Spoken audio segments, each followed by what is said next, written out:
Today's guest is no stranger to the TNA podcast. In fact, I think this is probably his fourth time on the show.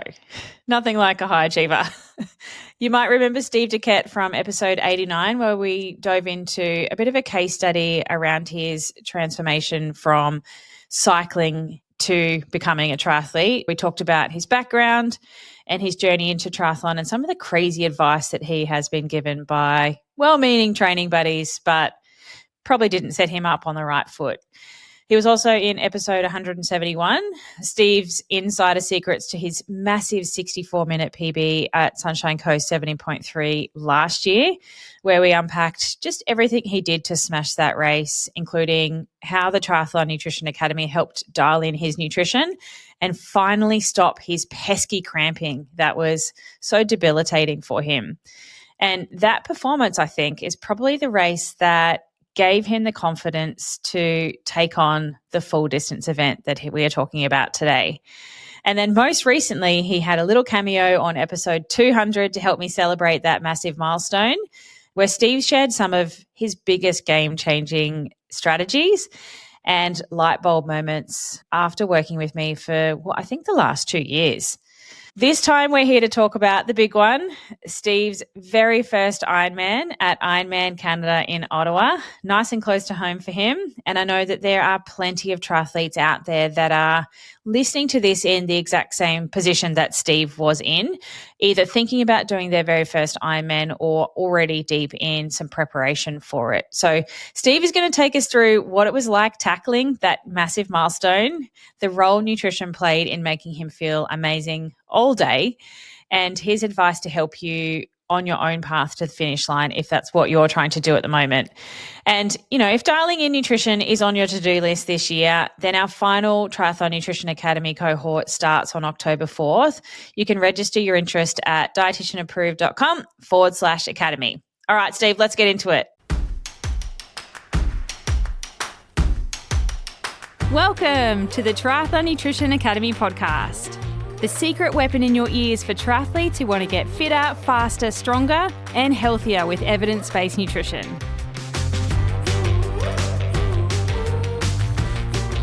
Welcome back to the podcast, Steve, and congratulations on your very first Ironman. Woohoo! Thanks for having me, Taryn. Quite excited to talk about my first full Ironman. How much do you think did learning about your nutrition play a role in you deciding that, hey, I can actually do this and I'm going to sign up to my very first Ironman?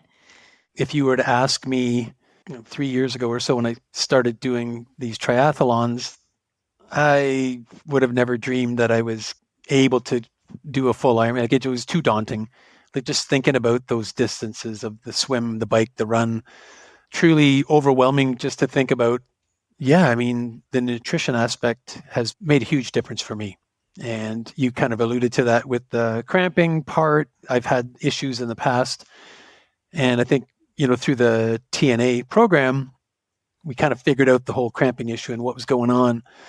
And with the changes in the tactics and strategies of using the various recovery nutrition and working out and using the right nutrition and whatnot, it's really made a huge difference in how I've not cramped for I don't know how long now. It's been really nice to not have that feeling that I'm going to blow up.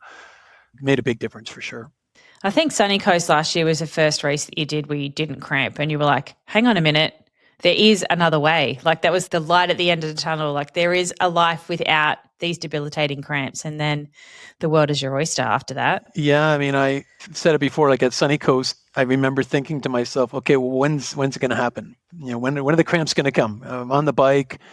I never had cramps swimming, but, bike and run.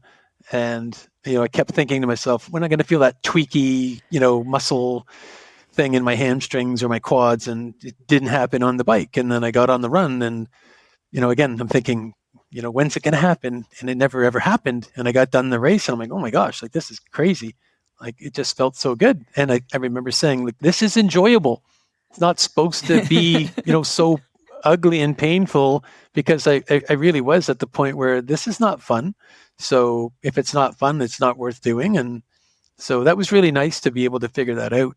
And we've maintained that. So we're doing something right with this nutrition and whatnot. Do you think you would have done an Ironman if you hadn't have worked on your nutrition? No, I don't think I would. Maybe after doing the 70.3s, the thought would have been there.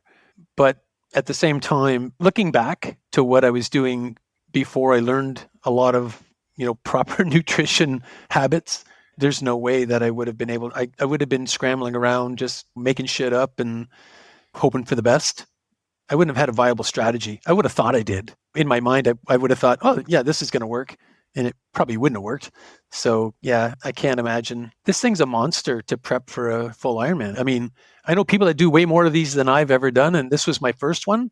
So, yeah, I was nervous and anxious through the whole process. And as it led up to the date, yeah, I was definitely really nervous and anxious about thinking, how's it going to go? Is it going to go okay? Am I going to have problems? I'm going to DNF because I wiped out on the bike because my legs cramped up or something, but never happened. Thank goodness. You just had the greatest day out there too. Like the first thing you said was like, I felt good all day.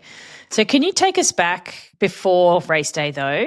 Because you transitioned from cycling to doing triathlon where you're a really strong cyclist and you had to learn how to swim straight. Still learning that one.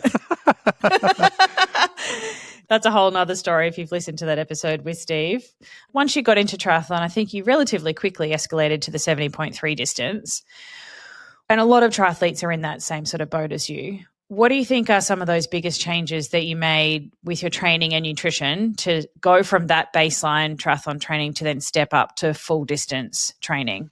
From a training standpoint, it's definitely volume is greater. There's more time spent preparing. Huge, massive level of commitment to be consistent in the training. It's one thing to go out and swim, bike, and run, but the consistency of doing that training for months and months and months. It's like, for me anyway, I've trained for this thing for, I'm not even sure, but probably the last year I've been putting effort into this. And then with the nutrition part, like, as you mentioned, I've been in the TNA program for, I guess, over 2 years. And we learned about, like, early on, the whole concept of recovery nutrition and how to do that properly, and doing the nutrition before you do your workouts and what you're doing and taking it on your workouts and post workout, all that stuff. All of that just rolled into the process of preparing for the full Ironman. So, I mean, in some sense, whether you're doing a 70.3 or a full Ironman, I think that process of being methodical and consistent with how you approach the nutrition is the same, but there's just more of it, 10, 15, 16 hours a week of training and just being consistent with, that recovery nutrition. And that was the biggest one. I've talked about this so many times, but I think the biggest change for me that benefited me the most was the recovery nutrition, because I didn't know what I was doing. I didn't have recovery nutrition or a strategy for that. It's like, you don't know what you don't know. So yeah, the recovery nutrition and just putting all those pieces together for that entire process, and, dialing that into a training program that was designed to get me ready for a big long distance race was critical. So the nutrition part has been critical. And like I say, just being consistent for a long time, because you can't just do it, here and there willy-nilly. It's got to be something that you have to be methodical about it, really, and stick with it. I think because you know what you're doing now and you have been doing it for a couple of years, you probably didn't even really notice the changes that you made to your nutrition to step up to full distance, because you just naturally, it should be habitual now. It shouldn't be something that you really have to think about. And that's just testament to having a good knowledge and understanding of your nutrition that gave you the confidence to then do Ironman, I think, because you would have done things differently. You didn't fall into a heap at the end of your training block, which a lot of Ironman athletes do. They're just like, just get this thing over with. And I know that you feel like that because like you're still smiling, you still have the energy to work, like all your family commitments. You didn't actually die in the ass at the back end of that preparation, which I think is a really good indicator that your nutrition was right for that training increase. Yeah, absolutely. The long rides, the long bike rides. My Friday we got to the point where we were doing 5 and 6 hour bike rides. So you're loading your fuel to go and do that. You're fueling during that workout, and then it's the recovery after for all the nutrition part. But what was quite amazing was, when I was done all that, I was perfectly able and willing to go off and live the rest of the day and have some fun and or do whatever I needed to do versus just kind of being smashed and done on the couch and sleeping or whatever. Honest to goodness, like that never happened during my training. It just never happened. Is there a moment in that training block where you thought to yourself, like, I've got this nailed. I've got this nutrition thing sorted. I reckon I can do this Ironman and I'm not shit scared? That's a good question, actually, because something that was interesting that happened was I was on the bike workouts, the long bike rides, those 4, 5, 6 hour bike rides, and I was using a certain product. If I did a 3 hour ride, no problem. I could hop off the bike and do the run, and off I go. But there were several rides, the 5, 6 hour rides, where I'll say it was GI issues, but it was more just I felt kind of bloated and it just felt like a lot of pressure and uncomfortable. And to get off the bike and do the run, it was like painful. So we figured out something with the product that I was using, and we made some changes. And bottom line is we made some adjustments and it dialed it in. And I never had that issue after that. I was a little bit worried with that feeling getting off the bike, and I was feeling uncomfortable, like you said. And I was quite worried that if that's going to happen in the race, I'm going to have a little bit of trouble to do the run. So made these adjustments with the fueling on the bike, and that issue went away. And then I was very confident that we got this figured out, and I'm going to go off and have a good bike, and I'll be able to, get on the run and keep on going. But, I was always confident that I was doing the right thing, with pre-workout and all of the stuff that you taught us. And as you said, we've been doing it for so long now, it has, I think, really become a habit. So it becomes sort of natural to just do what you're supposed to do it the right way, do it the Terran way, the TNA way.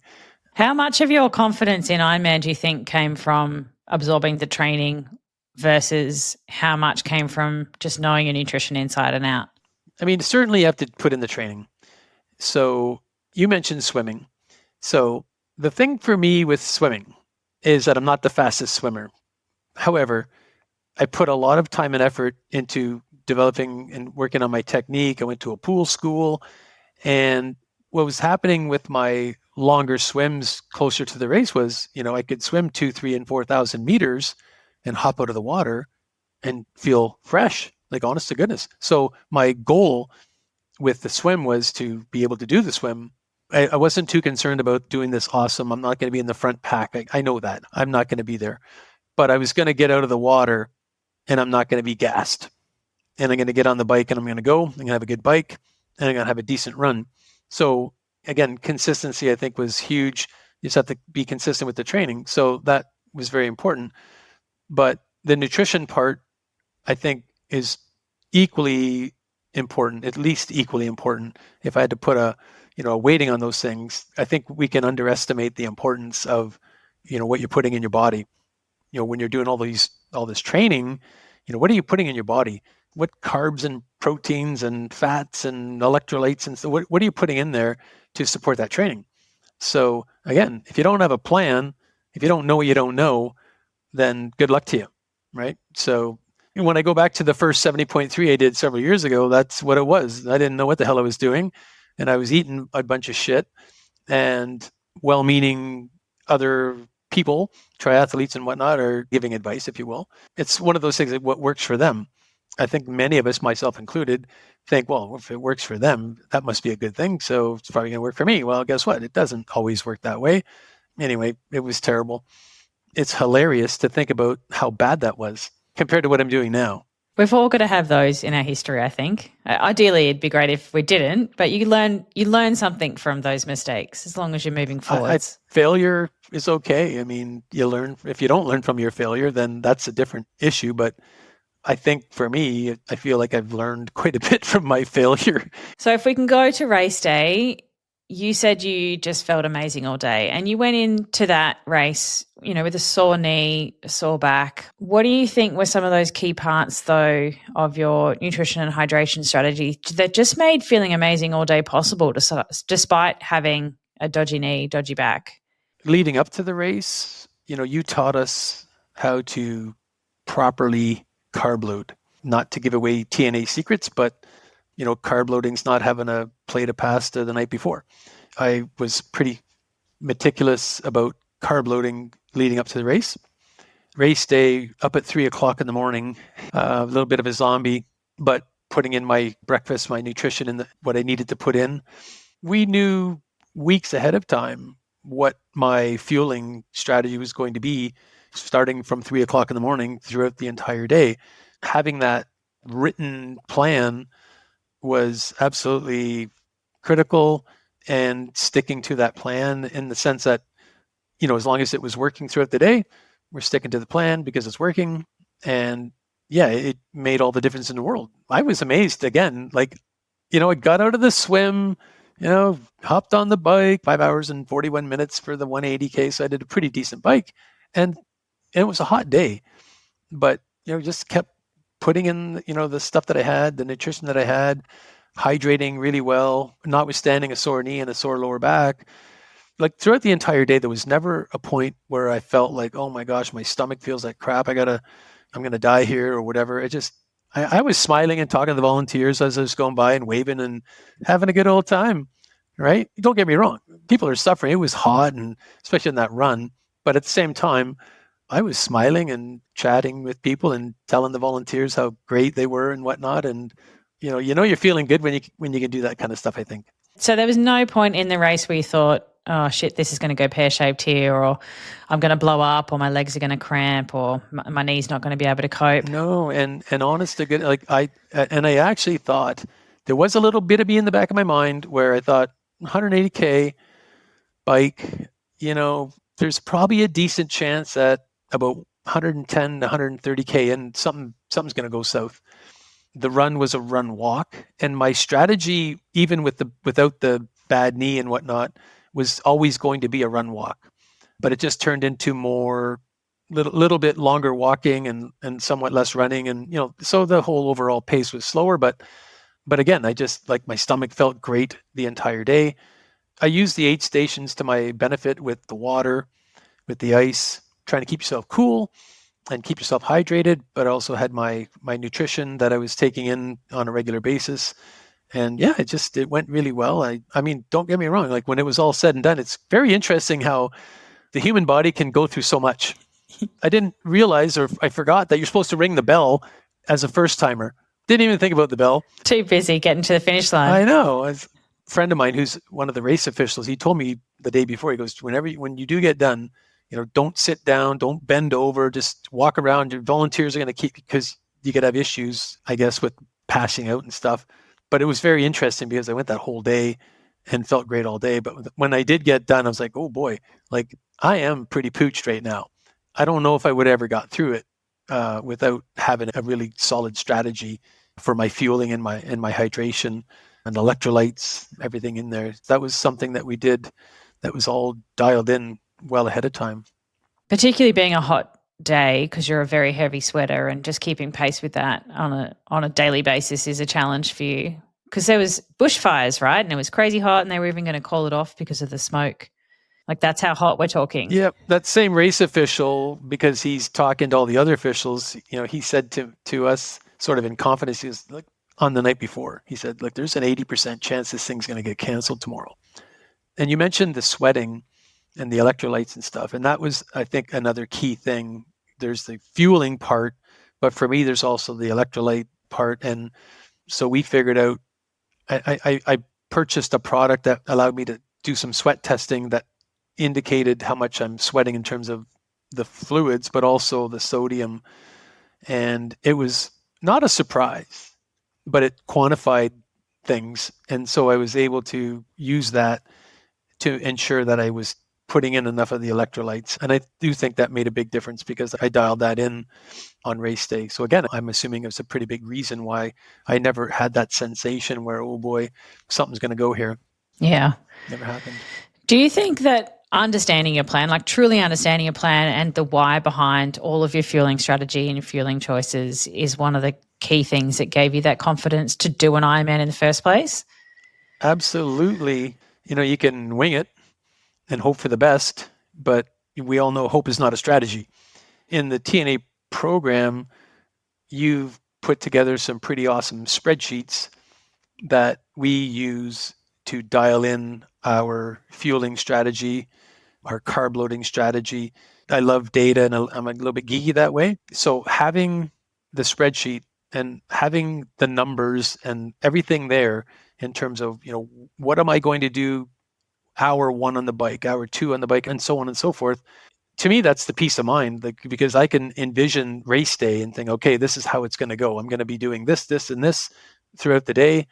I'm not going to have to think about it. We had put together that strategy, if you will, on those spreadsheets with everything we needed to do in terms of nutrition and electrolytes and hydration, and hour by hour made a massive difference for my comfort level, my confidence level, my peace of mind. Like, having done the race and having been able to use all those tools, like, I think about it on the other side of the coin, think, well, what if I never had any of that? Like, what would I have done? I'm not so sure I would have known what to do. I'm sure my fueling strategy would have been way different. And I probably would have been cursing out there on the course and, hoping and grabbing stuff at the aid stations and wishing and hoping that this is going to work out. But it was a kind of a cool feeling because I wasn't relying on anybody else but myself. And we had this dialed in, had my nutrition. I had stuff at the personal needs for the bike and for the run. And so everything was very methodical. I was all ready to go and pre-planned. And that's the comfort level of being prepared. And so I think if something was going to go wrong, I think we would have been able to deal with it very readily because all that pre-planning made a huge difference. But again, for me, being somebody who likes the data and the numbers, those spreadsheets were just, can't imagine not having those tools. Those tools made a massive difference in my success in the race, for sure. So for somebody that is still winging it, what's one thing you'd want them to know? Well, stop winging it. From my experience early on in relying on everybody else's information, if you will, it doesn't always work. I don't think that's the right way to go. It's triathlon community, absolutely wonderful people. Like, it's just a tremendously wonderful community and everybody wants everybody to do well.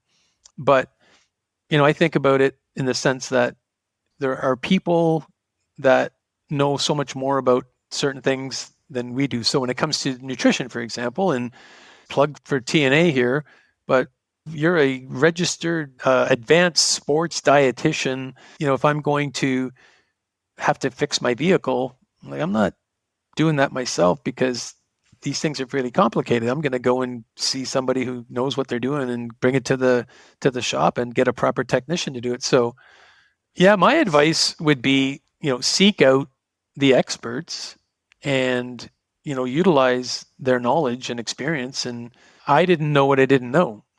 And when I joined the TNA program and, quickly learned so much, and it was a real eye opener because as an advanced sports dietitian, you bring to the table just so much knowledge in your experience in working with elite triathletes and other age groupers like myself. I mean, if somebody's winging it, like I said, stop winging it because you're not doing yourself any favors. You don't have to figure it out on your own. So now that you've done one, Steve, is there anything that you're going to tweak for the next one? I'll never say never. I'll probably do a few 70.3s. We've got Sunshine Coast coming up, 70.3. So totally looking forward to that again. And I'll likely not do a full next year. I'll stick with some 70.3 races. But in 2027, that will be a year where I'll strongly consider another full. Okay. You heard it here first. Yeah, I mean, it's kind of hard to say. Sort your knee out. If anything, the knee and the back issue is a bit of a wild card because it's a herniated disc.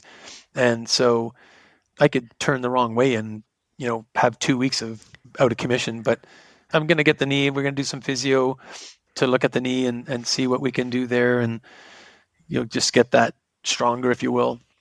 I mean, otherwise, I'm going to stick to doing what we're doing, like, because it's worked really well. Like doing that full Ironman and how I felt on that day. I mean, if I can repeat that and feel good on the next one, then bring it on. Amazing. I'm so happy with my result of doing my first one. Like, I mean, one of my buddies messaged me to say congrats and, blah, blah, blah. And you finished in the daylight. Some people are out there till 10, 11, midnight. And whether this was a smart idea or not, I did not bring one of those headlamps with me because I said to myself, I'm not doing this in the dark. I'm getting this sucker done in the daytime. So we got it done and super happy to be able to finish that first full. And have a good experience, because so many people do their first Ironman and have a terrible experience. I think, doing the training, getting a good coach, having the right nutrition helped you absorb that training block and then have a good day out, because that is such a huge part of it. And you spend so much money and you spend so much time preparing for the damn thing, to then have a terrible day out on race day is just heartbreaking. One of the 70.3s a few years ago when I got done, and I mean, I felt crap, like near the end of the bike, there was all the leg cramps. And then as soon as I got off the bike and I got onto the run, I was probably 100 meters down the trail, down the road, and I was cramped up and my stomach was terrible. It was just awful. And I don't have a fond memory of that race. But Sunny Coast last year and this full, oh my goodness, like the entire day, there was no issues. I also would like to highlight that you having a good experience at Sunny Coast 17.3 gave you the green light to get a new bike. So Steve, if you could sum up becoming an Ironman in one sentence, what would it be? It's such a huge undertaking. And so it's been really fulfilling to accomplish that goal. I've heard statistics about how many people on the planet have ever done an Ironman, and it's like this infinitesimally small number. Now, I'm one of these few people that have done a full Ironman, so it's beyond fulfilling, I guess, is what I would say. And yeah, it's just a big accomplishment that I'm very proud of. Steve, thank you so much for coming back on the podcast and sharing your first ever Ironman experience with us. Your story just shows how powerful it can be when, you pair that solid training with a well-tested nutrition strategy. Not only did it help you feel amazing all day, but it did give you the confidence to take on the biggest race of your life. Mm-hmm. If you're listening and you're in the same position as Steve was, thinking about your very first Ironman, or you're already in the thick of training, then I hope today's conversation has shown you that nutrition isn't just an afterthought. You cannot wing it and have the success that Steve has had. It is the thing that's going to keep you strong, help you to enjoy the day and have an amazing experience, and make sure that you do cross that finish line proud of what you've achieved, with a smile on your face. And yeah, you're going to be spent, you're going to be cooked, but you've had a great day and you are not crawling across that finish line. If you want to learn how to fuel your training and racing with the same confidence that Steve has, then check out the Triathlon Nutrition Academy. You'll find all of the details at dietitianapproved.com/academy. Thank you so much for tuning in, and I'll see you next week with lots more practical strategies to help you train hard and fuel smarter. Thank you, Steve. Thank you, Taryn.